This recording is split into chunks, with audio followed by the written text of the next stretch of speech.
Hello everyone, it's time for English class, hora da aula de inglês do ensino de jovens e adultos, EJA.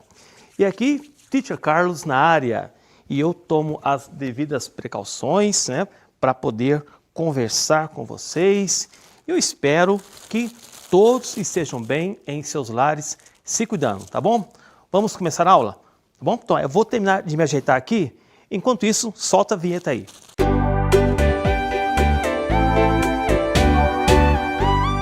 Bom, alunos e alunas da EJA, durante todos esses meses, vocês estudaram temas atuais de grande utilidade para nossas vidas e sob a ótica de diferentes componentes curriculares, cada um contribuindo para a sua formação, ampliando os seus conhecimentos e dando aquela força para desenvolver o pensamento crítico, correto? Saibam que essas aulas foram repletas de desafios para mim, que eu tive que estudar todos os temas, E eu tenho certeza que para você também, porque teve que se adaptar ao estudar com o professor na tela da TV ou no computador. Mas foi necessário. E se você chegou até aqui, merece o nosso reconhecimento pelo seu empenho, pelo seu esforço. Em nossas aulas, nós falamos sobre saúde, nós falamos sobre o meio ambiente, the environment, está em inglês para você na tela. Nós falamos sobre economia solidária, solidarity economy. Também falamos sobre qualidade de vida, quality of life. Tecnologia, technology. Também falamos sobre consumo, consumerism. E, claro, não poderia esquecer, diversidade, diversity. Você que sabiamente decidiu prosseguir nos estudos, deve ter percebido que nossas aulas foram cuidadosamente preparadas para atender também uma demanda que é própria do mundo do adulto e do jovem, que são as questões do mundo do trabalho. Não é isso? Mundo do trabalho. Nossas aulas sempre tiveram essa base que dialoga com a minha e a sua realidade. Aqui você pôde aprender um vocabulário amplo e ao mesmo tempo específico a cada tema. Assim, nós falamos sobre, por exemplo, sobre saúde, e aí apareceram algumas palavras em inglês que abordassem o tema saúde. Olha na tela. Nós estudamos sobre meio ambiente, então, necessariamente, apareceram palavras típicas sobre o meio ambiente. E assim por diante. Então, além do vocabulário, tivemos umas pitadas da língua inglesa, as estruturas dela, como por exemplo, o famoso verbo to be, o verbo ser ou estar, a sua utilidade e como esse verbo se comporta nas mais diversas frases. Estudamos um pouco também do simple present, referente a ações do cotidiano, e de quebra, conhecemos alguns pronomes pessoais.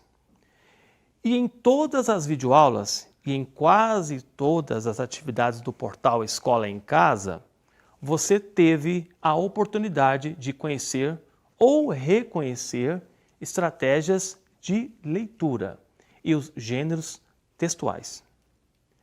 A leitura é uma habilidade das mais importantes. A gente sabe que no quesito língua há pelo menos 4 habilidades. Temos a fala, ou speaking. Nós temos a compreensão oral, listening. É você escutar alguém dizendo alguma coisa na língua-alvo, no caso do inglês, e escrever o que está ouvindo. Ou preencher um diálogo escrito, preencher com as palavras que faltam, de acordo com o que você escuta. E por aí vai. A escrita, writing, fazer redações. E por último, a leitura, reading. Bom, por que ela é uma das mais importantes, teacher? Você deve estar perguntando. é porque ela não depende tanto assim do professor para você desempenhá-la. Isto é, a leitura te dá uma autonomia de explorá-la quando quiser e como quiser. Você lê no seu ritmo. Você mesmo ou você mesma arranja uma forma de entender as palavras novas, né? Vai em dicionários, vai no Google Tradutor, dá um jeito. Mas aqui a gente dá umas dicas e aquela força para um resultado mais satisfatório, tá bom? Por isso hoje nós reservamos essa videoaula para rever gêneros textuais e como eles dialogam ou dialogaram com as atividades no portal Escola em Casa. E na minha opinião, um dos gêneros textuais mais bacanas e que boa parte dos professores e professoras gostam de usar são os comic strips, as tirinhas. Né? As tirinhas são altamente didáticas. Além, claro, de sempre ter aquela familiaridade com personagens ou até mesmo apresentar personagens que você não conhecia. Não é? Igual temos aqui, não é isso? Olha só que bacana, né? Essa tirinha, Zits, de Jerry Scott e Jim Borgman, que é muito comum nos livros didáticos. Outro também que aparece muito é do Garfield. Esse aqui, ó, parece o Garfield. Nossa, teacher, ele está diferente, né? O Garfield, sim, está bem diferente, porque essa aqui é a primeira comic strip produzida do Garfield, né? Aqui mostra, né, o Garfield com o John. O John conversando com o leitor. Ele vai se apresentando e também apresenta o gato, o Garfield. E o Garfield, ele também se apresenta. Muito bacana. É muito utilizado para ensinar verbo to be, né, como se apresentar. E um dos meus favoritos, que é Calvin and Hobbes. Né? Eu não conhecia Calvin, digamos, há uns 20 anos atrás. Né? E aí a minha irmã me mostrou umas tirinhas do Calvin, fui lendo e fiquei apaixonado. Né? E olha só, né? Essa tirinha do Calvin, ela teve um propósito. Né? Então observe aqui, essa tirinha foi colocada inclusive lá no portal Escola em Casa e com uma atividade. Não é isso? Então temos aqui o Calvin segurando a sua bicicleta, né? Entrando dentro de casa, subiu nela e foi andando, né? Com a bicicleta e tal, chegou lá na cozinha com a mãe e ele falou: I want 8 cookies to go, please. Eu quero 8 biscoitos para viagem, né? Por favor. E ela fala para ele: This is not a drive-thru. Put that back in the garbage. Isso não é um drive-thru. Coloque de volta isso na garagem, né? Então, aqui temos a palavra drive-thru. Drive-thru, não é isso? E qual é a palavra, qual é a atividade que está relacionada lá no portal Escola em Casa? Foi assim colocado para vocês, ó.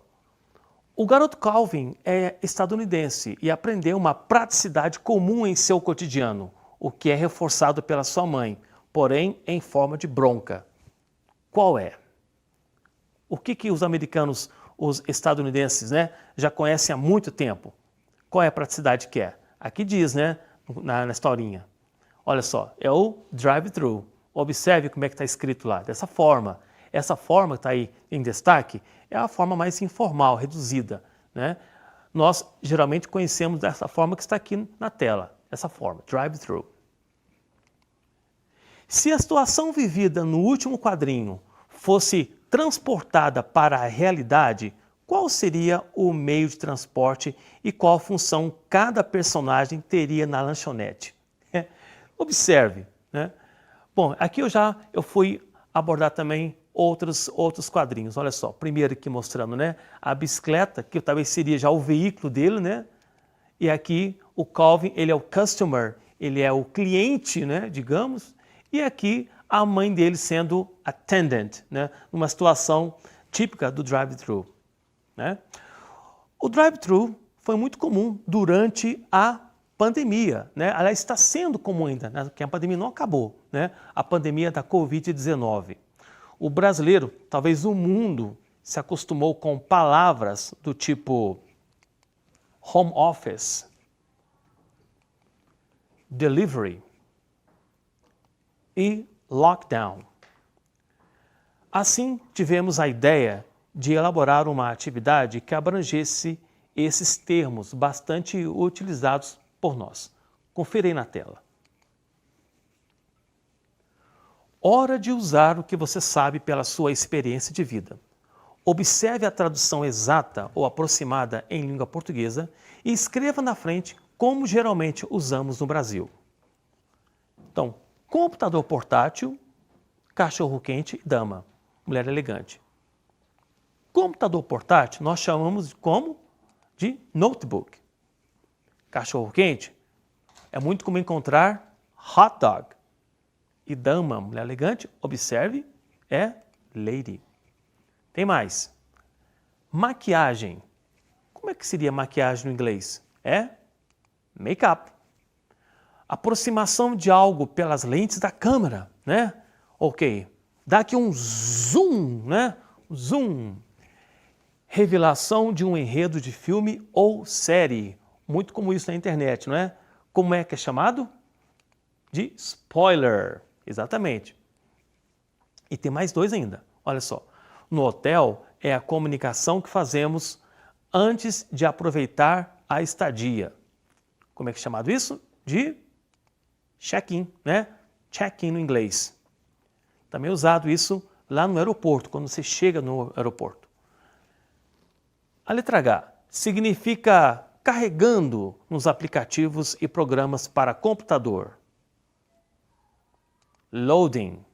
Loading, carregando é loading. Charging também é loading, mas atenção, charging é usado para você conectar um dispositivo na energia elétrica. Bom, turma, aprender a analisar um website também foi quase uma constante nos exercícios do portal. Uma delas me chamou a atenção porque seria necessário usar estratégias de leitura. Eis aqui a imagem com o texto. Olha só, observe isso aí. Está lá no portal, hein? Né? Ok? Então, vamos aproveitar o momento para lembrar algumas estratégias de leitura? Vamos lá para a tela. Olha só, nós temos aqui skimming, que é uma leitura rápida, que tem aquele objetivo de fazê-lo entender o texto como um todo e responder aquela pergunta que o autor do livro didático faz para você. Do que se trata o texto? O scanning é uma leitura detalhada, ou seja, então você faz duas leituras, uma rápida e uma detalhada, um pouco mais devagar. No scanning você vai usar essas estratégias, mas tem outras também, tá? Mas vamos ver apenas 4, que é o uso dos cognates, que são palavras transparentes, previous knowledge, que é o conhecimento anterior, ou seja, tudo aquilo que você já aprendeu de inglês ou vivenciou vale na hora de ler um texto. Contexto, ou seja, em que circunstâncias o texto aparece. Olhando as imagens também, que ajuda. New words, são as palavras novas. Você vai olhar um dicionário, olhar um glossário, ou usar um Google Tradutor para compreender palavras novas. Tá bom? Então, turma, vamos para a atividade que está no portal Escola em Casa sobre essa imagem que você vê aí na tela. Observe, temos a pergunta sobre ela. É uma empresa, não é, pessoal? Chamada ESP, a sigla. A empresa ESP é americana, com sede em Palm Springs, Califórnia, Estados Unidos. Essa informação eu busquei no site. Agora, para você a pergunta: que tipo de serviço ela oferece? Quais recursos visuais o site usa para ilustrar o assunto? Então, nós não estamos querendo saber a tradução da imagem, dos dizeres aqui, tá? Não é essa a intenção, é você reconhecer sobre qual assunto que o texto mostra, tá? Então, que tipo de serviço ela oferece? Bom, você vai assim pensar: eu nunca deixei de ver as aulas do Teacher Carlos, né? Então, eu aprendi a palavra environmental, que quer dizer ambiental ou algo ligado ao meio ambiente, né? Ok, então percebe-se que o assunto aqui tem a ver com o meio ambiente, né? O que mais temos aqui? Alguns recursos visuais, tá certo. Olha só, está usando o quê? Um reforço referente ao aspecto, né? Aspectos da natureza. Então temos aqui, ó, algumas folhas, não é? Mostrando o verde. Aliás, a imagem, né, no meio mostra o verde bem exuberante. No meio temos aqui mãe e filha juntos, né, mostrando aquela coisa mais familiar, né, mais aconchegante. E aqui do lado mostrando a equipe, né, o time de trabalho, dando confiança para você buscar os serviços. Então, essas são os recados, são as ferramentas que uma página da internet usa para conquistar aquelas pessoas que querem esse tipo de serviço, tá bom? Bom, foi nessa aula também sobre meio ambiente que você aprendeu uma técnica muito bacana para organizar os estudos. Você conheceu o Mind Map. O Mind Map, olha só, o que é o Mind Map? É um mapa conceitual ou mapa mental. A ideia é colocar um assunto no meio e ao redor os subassuntos, digamos, as coisas que estão ligadas ao assunto principal, né? Então vou mostrar aqui no quadro para você um exemplo simples de um Mind Map, além do que está na sua tela, tá? Vamos lá. Ok, turma, vamos me ajudar a montar aqui um Mind Map, um mapa mental, né? Então o assunto aqui para vocês, ó, principal é devices. Devices são dispositivos, não é isso? E aqui ao redor vamos colocar alguns exemplos de dispositivos, de devices. Por exemplo, né? Por exemplo, ó, desktop, né? Desktop, que é o computador de mesa, né? Desktop. Temos também Smart TVs, né? Smart TVs. Temos também smartphones. Se temos Smart TV, temos também smartphones, correto? Né? Smartphones. Nós também temos boomboxes. Boomboxes, que são aqueles aparelhos, né, de som, né, grandão, né? Ok? Os boomboxes. Também temos os tablets, não é isso? Os tablets. Ok, turma? Né? Beleza. E aí, mais um, ó. Mais um. Ó, GPS, né? O GPS também é um dispositivo, não é isso? Aí eu posso ligar essas imagens, né, com um tracinho assim, ó, né? Posso colocar setinhas, né? Posso ter setas aqui, né? Se quiser, ok? Para fazer a ligação. Eu posso usar palavras, mas também posso usar imagens, igual aqui, por exemplo, né? Ó, uma webcam, um notebook, que você pode, né, já rever, memory stick, essa palavra aqui, ó, esse aqui não é um pendrive em inglês, não, acredita? Né? Chama-se memory stick, né? E aqui temos, né, um barcode reader, um leitor de código de barras, né? Vou pôr aqui, ó, cantinho. Da mesma maneira que eu fiz com as palavras, eu posso fazer também com as imagens, fazer essas ligações assim, né? Ok, turma? Então, é uma forma de trabalhar vocabulário, tá? Isso ajuda você a assimilar conteúdo. Conteúdo, isso, você pode estudar quaisquer matérias, quaisquer disciplinas, usando o Mind Map. Coloca o assunto central e ao redor você faz o resuminho do assunto, tá bom? Um Mind Map mais complexo, em forma, digamos, de árvore, foi mostrado quando falamos das origens da língua inglesa e também ajudar a perceber como ela se tornou a mais utilizada mundialmente, especialmente no mundo tecnológico, né? Vamos ver aqui uma atividade, as 3 atividades. Lá no portal diz assim: quais informações podemos extrair a partir da imagem? Marque a opção adequada. Marque a opção adequada. Então observe a tree, né, mostrando como essa árvore está enraizada, né, nas línguas indo-europeias e mostrando todas essas bifurcações aí, não é isso? Isso foi muito explicado na aula sobre tecnologia, né? Então, temos aí, ó, as opções, ó. O número de línguas faladas no mundo, esse infográfico mostra, né? Não está mostrando, está mostrando das línguas indo-europeias. A letra B, as origens de diversas línguas faladas hoje. Sim, fala assim, né? Mostra bastante. Temos aqui alguns exemplos em cima. A letra C, línguas extintas, as línguas mortas, né? Aqui fala sobre elas? Aqui não. A letra D, a diferença do número de falantes das línguas apresentadas na imagem. Sim, mostra, porque quanto maior é o final aqui desses galhos, né, maior são os falantes. E a última, proximidade ou distanciamento de línguas, mesmo tendo raízes em comum. Sim, né? É que mostra quando que elas estão separadas, mas têm essas origens em comum. E mais outra, a formação das línguas orientais, como mandarim, chinês, coreano. Bom, aqui não, né? Aqui não fala sobre esse tipo de formação de língua, tá bom? Eu estava lá no portal. Por que o inglês é obrigatório nos campos citados abaixo à esquerda? Vamos relacionar, né? Então temos aqui, ó, Tourism, Foreign Trade, Foreign Affairs, Environmental Engineering, Information Technology, App or Web Developers. Então temos aqui o motivo, né? Vamos achar, ó, vamos pegar o primeiro, o Tourism, né? Que é mais fácil para nós, né? Que parece mais com português.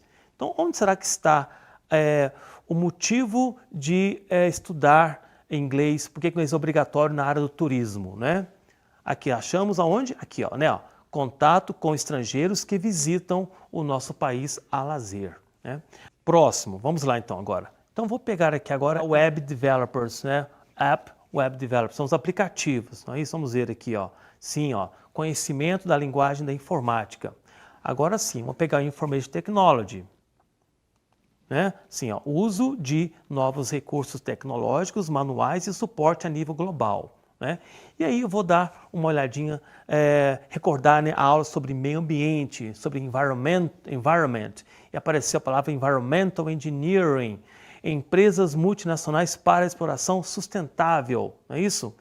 E aí, olhando no dicionário, eu vou pesquisar Trade Affairs, e vou observar que eu vou usar Foreign Trade para comunicação com parceiros comerciais de diferentes países. Isso porque trade quer dizer negócios, não é? Trocas, né? Que temos mundialmente falando, globalmente falando. E por último, a letra C, o intercâmbio diplomático entre governos de todos os países, está no Foreign Affairs, ou seja, as relações exteriores. Não há dúvida que os celulares, smartphones, se tornaram uma extensão do corpo humano.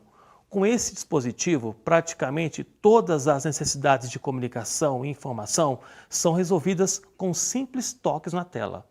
Qual é a sugestão dada na videoaula para que o aluno ou aluna tenha um contato ainda mais constante com a língua inglesa pelo smartphone, né? Bom, temos 4 opções. Temos aí, ó, usar o Google Tradutor para todas as palavras e frases. Bom, eu acho que não é muito prático isso. Não é muito prático, né? Em configurações, alterar o idioma do dispositivo para inglês, não importando se é o padrão americano ou padrão britânico. Eu acho muito válida essa informação, né? Então está aqui em destaque para você. Então você que é aluno de inglês, pegue o seu smartphone e mude a língua para o inglês, né? Mas, teacher, eu não vou entender nada. Vai, calma, porque os ícones são os mesmos. Você já está familiarizado com eles. Então basta você se acostumar com a língua, tá bom? É isso aí. Agora aqui temos mais uma atividade, tá certo? Para que você possa fazer a relação. Olha só. Devido a essa expansão do inglês ao longo dos séculos, ela apresentou características típicas de cada região, mas 2 variáveis são predominantes e foi assunto deste exercício. Olha só, sabemos da existência do inglês americano, chamado American English, e do inglês britânico, British English. Assinale quais as diferenças entre essas variáveis dessa língua. Tá?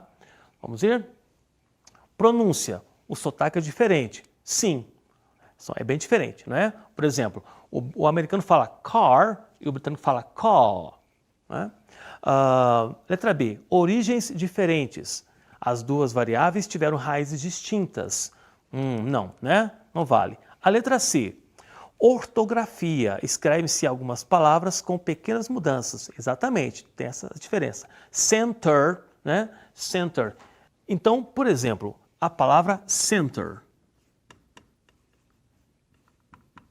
Essa forma de escrever é do padrão americano. O padrão britânico muda só um pouquinho. E vamos inverter as 2 letrinhas. E fala-se center. Ok? É isso aí. Vamos prosseguir. Vocabulário. Vocabulário. Dão-se nomes diferentes às mesmas coisas.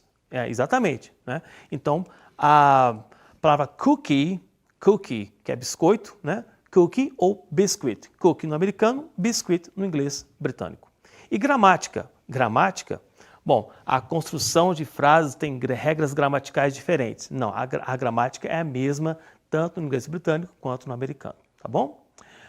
Também aproveitamos o tema para falar sobre inteligência cultural, que é a capacidade de trabalhar em diversos ambientes diferentes, culturas diferentes, países diferentes, com um objetivo bem claro, como por exemplo, investir em um negócio, seja próprio ou não. Como por exemplo, abrir uma rede de fast food na Índia, sem a inteligência cultural, você talvez pensaria em vender sanduíches de hambúrguer de carne de boi lá na Índia, mas seria um grande desrespeito porque os indianos não comem carne bovina por razões sagradas, né? Por isso que é bom você ter essa inteligência cultural bem aprimorada, tá bom?